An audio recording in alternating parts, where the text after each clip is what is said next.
Good morning, everybody. Thank you for taking the time to be with us today. I will be sharing with you um, things about connectivity. What's happening in connectivity? What's the next generation of connectivity looking like? Uh, by way of introduction, I manage the connectivity business at Qualcomm. We are one of the 6 business units in the semiconductor division of Qualcomm. And in connectivity, we have obviously Wi-Fi, Bluetooth, FM, GPS, DSL, and small cells, basically, right? So we do all the products that would be in the phones for Wi-Fi, Bluetooth, GPS. We do all the products that are in the access point drivers that you find in retail shops, in your workplaces, enterprises, in some of the devices that you would be getting from your service providers like Comcast, if you are from outside this country, British Telecom, other places. Small cells as well. I think Qualcomm's a franchise on the cellular side to be rival to none, basically. And we take some of those assets and build small cells as well. And so it's a fantastic platform, also coming out of this business unit. I don't know what cadence you guys like to operate on, but I'm free with whatever works for you in terms of Q&A. Whenever you want to ask questions, please go ahead. Okay. So, what defines the next generation of connectivity is the big question. In my opinion, it is effectively the experience. And what does that mean? Connectivity needs to be everywhere, seamless, ubiquitous. Connectivity needs to be self-configuring. I don't need to worry about, as a consumer, what am I connected to? Am I connected over BLE? Am I connected over Wi-Fi? Am I connected over some other technology? No, none of that from a consumer point of view. So connectivity needs to be contextually aware. Connectivity needs to make its own decision based on the application that is traversing the medium over the wireless network. Whether it's a video application, it's not sufficient for BLE to support, then you move to Wi-Fi, and if it is Wi-Fi cannot support the traditional Wi-Fi, you move to 1180, 60 gigahertz. If that doesn't work because the range is not there, you move back to Wi-Fi, so on and so forth, right? Connectivity needs to be contextually aware, not just being a point technology, a networking wireless technology. And ultimately deliver a user experience that makes sense, right? A user experience that makes sense to an average consumer. Let's use my mom as the average consumer. She doesn't need to worry about SSIDs, passphrases. She doesn't need to worry about, or I don't need to kind of confuse her when I go to her place and say, Mom, what's your security word here, basically? I want to use your access point. Need to take all of that out of her hands, the complexity of the network, right? And make it a seamless experience where she would get the video like she would want to be experiencing the video. She would get the music like she would want to experience the music. She would get the voice calls like she would want to. She would get the data like she would want to. And let connectivity deliver that seamless, contextually aware, unified experience in a couple of words, a fully immersive consumer experience, right? That is what the connectivity needs to do on a going forward basis. How do we get there? Right? Is the next big question. There's a lot of things in connectivity. There's a background, right? You have a personal network where you have wearable devices, you have some medical devices, you have music players that all kind of use the wireless personal area network. Then you have the Wi-Fi networks, which is the local access networks, where you are kind of using that technology and that implementation over kind of your campus, the entire home. And then you have the wider network where you roam from within your home, within the mall, within your enterprise, outside, and you remain connected, right? That's a wireless WAN. And so that's largely a cellular network. So you have these 3 networks. If I have to bucketize it, even at a higher level of abstraction, there are 3 buckets of networks, but they all have to work together. The world is changing. There's a lot of IoT devices coming in our homes. There's a lot of IoT devices going to be around us. There's going to be a lot of scaling needed to be done. There's a lot of battery life experiences need to be managed. You've got to kind of manage them in a way that makes sense for that end application. You don't need a very low power battery implementation going into a dishwasher or a washer dryer because it's wall connected with the power. But you may need You know, a coin cell battery implementation with wireless connectivity and a sensor that is going to sit on your window pane because of the security that you want around that room or that place or that area of the home. And you would want that security sensor to move from one place to another place, you know, and be alive all the time when you absolutely need it and not have to worry about the battery in that. You want that security sensor to work on that battery, coin cell battery for months, if not years, right? And so all that is going to require a certain level of implementation on connectivity. Varied implementation spectrum is what I'm trying to share with you that I see going forward. Right. Yeah, one thing I just noticed with this slide, a lot of the previous talk was on aggregation or cooperation between the LAN and the WAN level, like multi-fire and LAA and all that. Is there anything similar to take it down to the PAN level? And does that make any sense? I mean, it seems like handing it off to that could make a lot of sense. Yeah, for like room scale. So today we can roam between BLE and Wi-Fi, Bluetooth and Wi-Fi. We can hub it at a central point and make BLE clients talk to a Wi-Fi network and vice versa, right? So those technologies are there in our portfolio and implementation. In fact, this year, we're getting ahead of my presentation, but this year we will be seeing products that address that experience coming out towards the end of the year. From not just from Qualcomm, we are ready. It's just our customers that they have to go through the design cycle, implementation cycle, and test cycle. And so I wouldn't be surprised by Christmas you will have those products available. Okay, but you know, you asked a good question, and we'll cover some of those, some of the answers with a certain amount of technical support, basically, in the next few slides.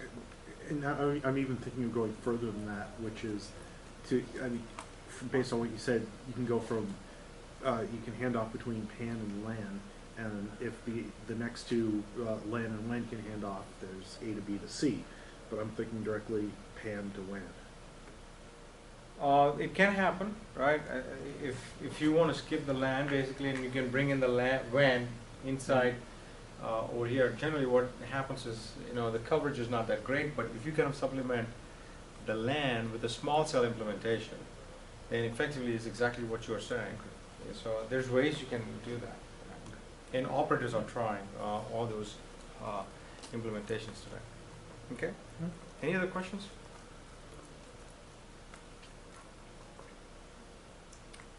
We believe Wi-Fi is evolving very fast. Not in terms of just the adoption and what's happening in the world of Wi-Fi, right? Every device that I can think of, it will have some or other form of Wi-Fi. There's going to be more Wi-Fi than you can imagine, and you'll see, you know, pictorially when we get to some of the slides. But what is Wi-Fi doing, right? Today we are shipping Wave 2 11AC. The industry is adopting Wave 2 spec of 802.11ac. The biggest feature in this spec, the biggest two features in this spec of the Wave 2 spec are multi-user MIMO technology. We'll talk a little bit about it and what are the big benefits of multi-user MIMO, and 160 megahertz channelization, right? Kind of, you know, looking at it as, what is 160 megahertz channelization? Probably, it is doubling of the channels. It's kind of widening your lanes on the freeway to be twice the size, so you can go a lot faster, right? Or you can pack a lot more in the wider lane than just, you know, having one vehicle per lane, basically. So there's a lot happening in Wave 2 11AC. Qualcomm absolutely, you know, led the industry in this implementation and delivery. It's an industry standard implementation, but Qualcomm was first to come in the marketplace and drive this across the entire ecosystem. Then you come closer, that's 11AD. You know, Qualcomm, you know, through its Velocity acquisition, you know, brought in the unlicensed play into 60 gigahertz spectrum, 11AD, 802.11ad. You are now looking at multi-gigabit per second wireless performance, replacing the wired IOs. I mean, you know, a lot of the times when you have these big files in your phones and you want to upload, and you use your cellular network or you use your Wi-Fi, it takes forever. And so what happens more often than not, then you pick up a USB cable and try to connect to your phone and connect to the, you know, PC. A lot of the times you have say an Apple PC and a Samsung phone, they don't talk well. There's not a single USB cable that works extremely well, right? Because the connectors are different. It's a challenge. We want to take this out of the consumer experience, this wired experience. We want to replace that with wireless connectivity that is better than what you would get with USB cables, right? Multi-gigabit per second wireless connectivity to 1180. Seamless I/O implementation, input-output implementation at gigabit rates, and something that we think will deliver a lot more than just wire replacement experience. That is coming to play. And you will see in a couple of slides, what we have done in that technology dimension. And then I talked about BLE. We talked about BLE. It's a lot more for power reasons and short range reasons. That makes a lot of sense. And then there's a new technology that's brewing called 11AH, which is a little bit longer range. It's lesser power, it's lesser bit rate, different frequency spectrum. So you can see you have 2.4 gigahertz, 60 gigahertz, you have 2.4, 5 gigahertz, you have sub-gigahertz implementation. All these frequency radio technologies are going to be there in products, one or other products in one or other radio form, or if not all, right? You will have to deal with this complexity to deliver the final experience that the consumer is going to come to expect, right? And I just want to kind of give you a complete view of what these technologies can do from three key consumer-oriented dimensions. What is the capacity of the link through the wireless technology and the discussion? What is the coverage? How much range you get? And what does it do to battery life, right? So if you look at BLE, you can get days and months with BLE, right? It's very, very close vicinity, basically. It's short range. It's 1 megabit to 250 kilobits kind of a data rate. 1180, you're looking at multi-gigabit per second, like about 4 to 5 gigabits per second. It's largely in room. The battery life experience you can expect from a cell phone is like full day experience. Very similar to 11AC, but it is lesser in terms of capacity, but gives you the range of the entire home, so the entire enterprise, right? And then 11AH gives you the range of coverage for the campus, right? That otherwise AC or AD could not get you. And the battery life experience is months, if not years, right? So, but the data rate is a lot lower. So here you have all these frequency spectrums, all these technologies having the need to kind of deliver, having the need to work together to deliver the ultimate Uber consumer experience. And so implementations are going to be key. Going forward, point solutions will kind of not deliver that experience. You need to have a solution that delivers all these radio technologies working in harmony, making decisions on their own, being contextually aware of what the application need is, what the network aware capacity, range, battery life experience needs are, right? All these things have to be understood by the solution. And having one point solution is not going to be the answer. It's going to effectively deter the experience. Question, is it the thought then that LTE narrowband would handle the macro area coverage, and then 11AH would be the campus-wide Yeah. low power? Yeah. Okay, and then would they work together? They should work together, yeah. Okay. So if I have to kind of take the same picture and kind of put it in the context of a home or a campus or enterprise, you can see, right, in a room you would have BLE, you would be streaming using 1180, 60 gigahertz for 4K video, you'd be talking to your speakers, you would be streaming music into your speakers, you could be in your study room and you could be using Wi-Fi or your computers, you could be in your bedroom and you could be watching over Wi-Fi, things on your tablet, and you could be having appliances, talking over Wi-Fi to your network and having the ability, like things like garage door openers, things like washer dryer, and then you could be sitting in your backyard, or you could have a geofence, right, for your pets. All those things could use long-range technologies like 11AH, right?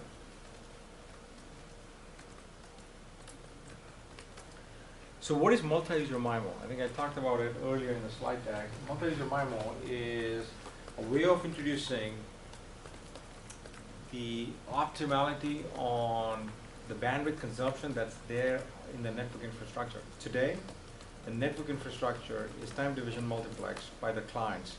And as a result, what happens is the full capacity of the access point at every time slice is not utilized. Multi-user MIMO changes the game. This technology maximizes the usage of the capacity of the access point at every time slice. And so as a result, in that particular time slice, if the access point has got 4 stream implementation, you got 3 other clients that are 1 by 1. Instead of using 4 streams in time 1, time 2, time 3, or time 4, right? In time 1 itself, all 4 clients or 3 clients could be serviced by that access point. Improves the capacity on the access point, makes the access point more available. As a result, you can improve the capacity of the link by 30% with multi-user MIMO technology. That's there in today's products. What it also inherently does is, because it gets going fast, gets done faster, it goes to sleep sooner than the traditional 11AC wave 1 implementation, and as a result, what you get is a better battery life experience. Your battery life is preserved dramatically, right? So there's range benefits, capacity benefits, and a battery life experience benefits here with multi-user MIMO. It's meaningless to talk about chips and technologies unless they are supported by your customers, right? 2015 is when we launched multi-user MIMO. This is a sample of products that are shipping, end products shipping with multi-user MIMO Wi-Fi in them. Multi-user MIMO is going to be the de facto technology that's going to be in the products going forward because of the inherent benefits of multi-user MIMO. You have brand name companies from handset to home networking products to enterprise products to service providers, all launching multi-user MIMO products. Netgear, using Qualcomm chipset 7800, R7800 is a router that Netgear launched at CES, uses Qualcomm's Wave 2 11AC technology, and it was designated as a best CES innovation product basically at CES 2016. Right? So a lot of goodness in the products, a lot of goodness in the wide adoption of the products, and how broad the ecosystem has been for multi-user MIMO very quickly versus the prior launches of technologies.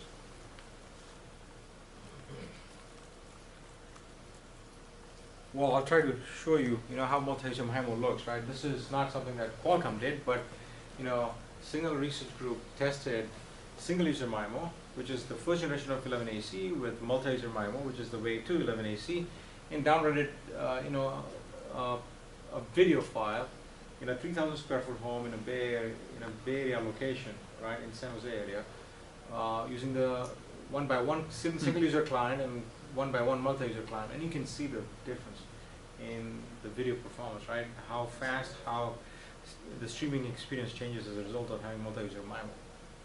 Okay. Nothing happening here. I think got blocked out because timed out probably. Okay. So what is 1180? And switching gears, another form of Wi-Fi as part of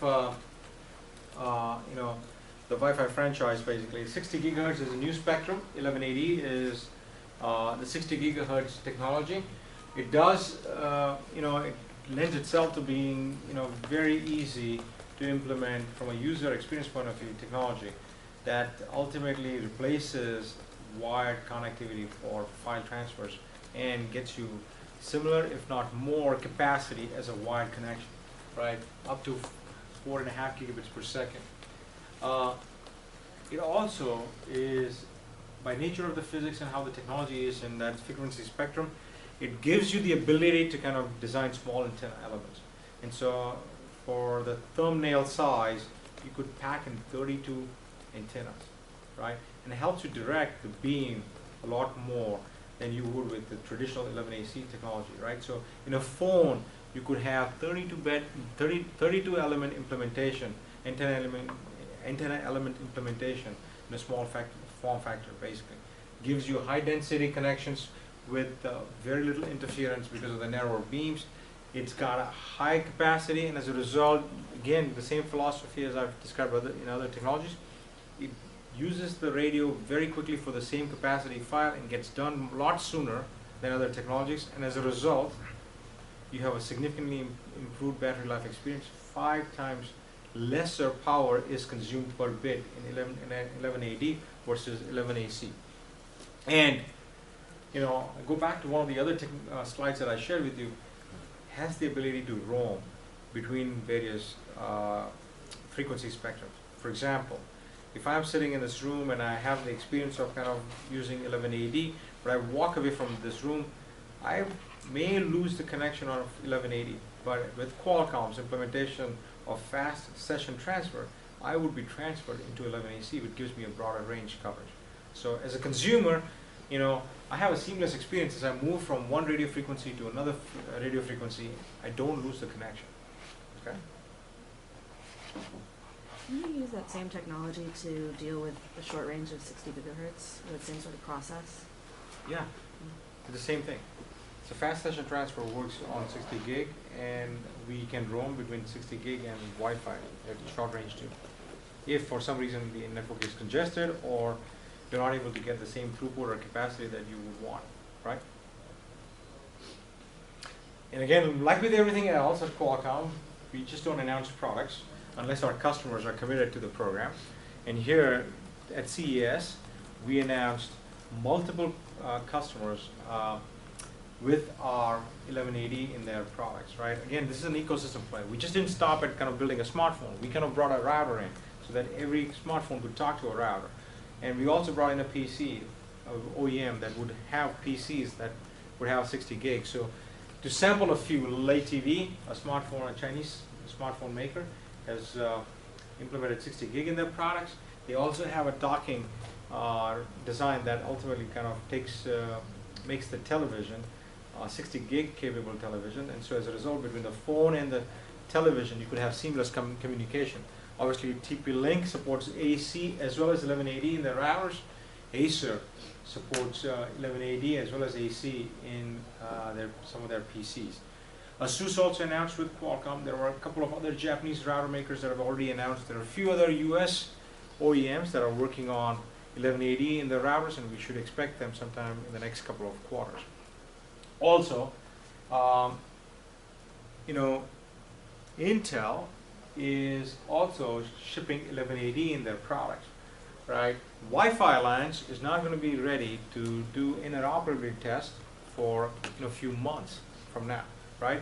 And so, as Qualcomm, as being a technology leader and the one that's going to be caring for the experience that we deliver to our consumers, we drove the partnership with Intel to be interoperable between Intel and Qualcomm 1180 solutions, right? What that means is you bring a Dell PC that today adopts Intel 60 gig with a Qualcomm phone, 60 gig phone, you should be able to seamlessly transfer files between the two products. Qualcomm absolutely, based on our portfolio of connectivity, clearly is the connectivity leader who's also supporting 1180. Intel's a lot more point solution based in that regard on connectivity.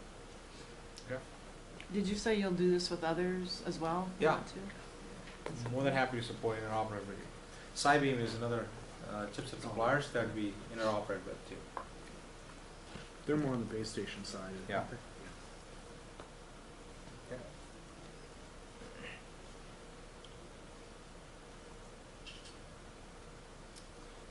Okay, we're not done with Wi-Fi yet, right? If you look at our homes today, this is just a snapshot of the living room, right? You have Wi-Fi in your televisions, you have Wi-Fi in your speakers, you have Wi-Fi in your hand, you have probably some other things that are hanging off the walls that have Wi-Fi, you have access point, laptops, tablets, phones. This is just in the family room, right? And you just kind of see what's happening in the kitchen area.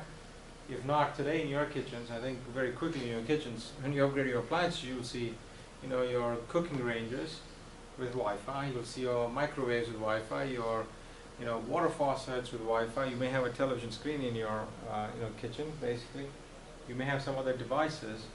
I have seen, toasters with Wi-Fi. I have seen, ovens with Wi-Fi. And the purpose of that oven is not only just to alarm you that your food is ready, just in case you're not in the kitchen, but it's also to coach you how to, go through a recipe. Instead of having to worry about, hey, what should I be doing next? Right in front of you, the oven's going to tell you, effectively, because the oven's connected to the cloud, it's going to tell you, hey, Rahul, time to turn the pizza on the other side, because it's not done well. Stuff like that, right? So those are the aspects that you can expect, right? And think about the productivity.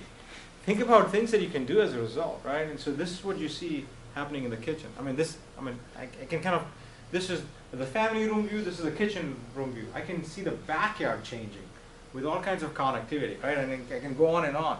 I have to ask, why does the water faucet need Wi-Fi? The quality of water, right? You need to be notified, right? As soon as there is change in the quality of water. We don't care There's no most water of the time. problems in this country. And believe me, I think these are just samples, and people are kind of working on all kinds of applications. Light bulbs with Wi-Fi, right? Just imagine you not being at home and you having a pet, right? And you coming home a little later than you would normally want to, basically, and there's nobody to turn the light on. If there's Wi-Fi in your light bulbs, right? Security of the home, right? A lot of goodness, a lot of goodness. The point here also is, it's not just you, your neighbors too, right? And you can look at the building. It's loaded with all kinds of connectivity. And it's not just your building, it's your neighboring building too, right? And it's congested, right? And another good application is, it's a Super Bowl week, right? You can imagine what happens at Levi's. It's one of the most modern stadiums, football stadiums with all kinds of Wi-Fi connectivity. Here, people are uploading, not downloading, right? Uploading, pictures and videos and clippings, right? Going to Facebook and putting stuff on, servers from Google and YouTube and all kinds of stuff. It is a very congested environment. There's not enough capacity in today's Wi-Fi to service these environments like the ones that I've painted over here, right, in an effective manner without compromising significantly on consumer experience. And that's the reason why Wi-Fi is going to evolve to a new standard called 802.11ax. Okay? There's going to be a newer modulation technique that's going to improve the capacity by 25%. There's going to be a new modulation technique that's going to create a better utilization of the channel that every access point has to work with a client. And all of these things are going to deliver a carrier class Wi-Fi, a high efficiency Wi-Fi, and that's 11ax. Okay? The next big thing, I think, coming back to the platform, I haven't talked enough about Wi-Fi. Coming back to the platform, right? There's a lot of things happening at the platform level, right? Your access device, your CPE gateway. There's technologies, there's spectrums, there's wired connectivity, wireless connectivity. There's going to be convergence of wired and wireless connectivities. You got, wireless 11AC, BLE, Wi-Fi.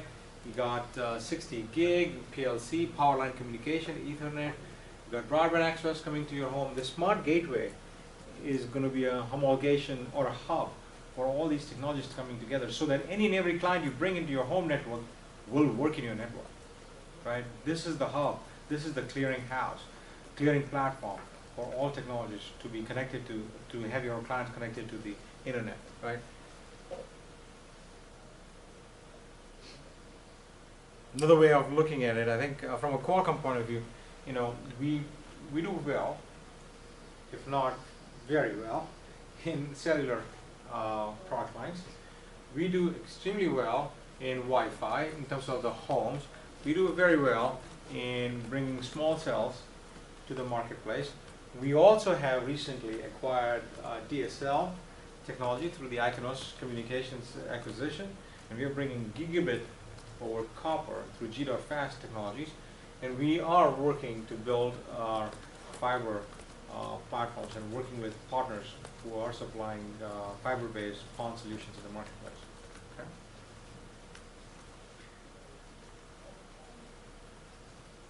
So, if you look at take that picture of the home or the multi-dwelling apartment complex, and I kind of painted a little differently. And this is what you would see. I mean, all kinds of technologies, right, from a networking point of view, all kinds of devices. One that would be on your pet's collar to your automobile, right, having some or other form of connectivity, right, and they all need to work together. They all have certain quality of service requirements. They have certain expectation that a consumer would have on these devices, right, that you have to deliver to. But at the same time, you have to work in a way that you don't create the consumer burden of dealing with the complexities of the network that they are going to be working on or using or utilizing for the benefit. Qualcomm launched an Uber platform, a software platform called Wi-Fi SON. SON is self-organizing network.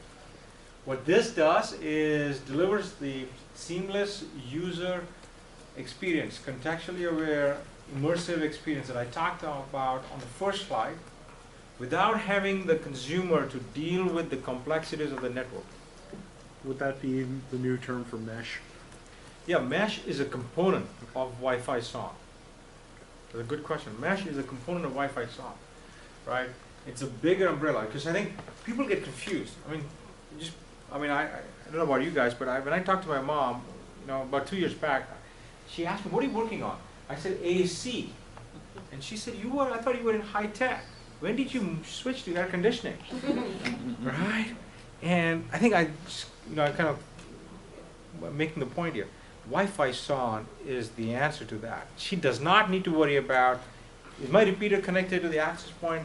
What device in the home am I connected to? Is my television getting the best of the service that it should be getting because I'm watching Netflix on my television? All of that decision making is taken out of her home, out of her hand. And there is that intelligence in the hub, in the router, that Wi-Fi SON, along with the repeater networks, is making on behalf of her, basically, right? That is Wi-Fi SON. So if I if I have to help my mom understand what does Wi-Fi SON do, it self-configures, it self-manages, right? It self-defends, and if something breaks, it self-heals. That is Wi-Fi SON. It takes the complexity of managing the network out of my mom's hands, right? My mom being the average consumer here. Okay? You had a question, sorry. Oh, I was just going to make a off-topic comment saying your air conditioning comment is nowhere near one of the guys from Imagination who was getting an award from the Queen of England, and she asked him what he did, and he said IP. And he did not understand what he just said, and the last one. That's a good one.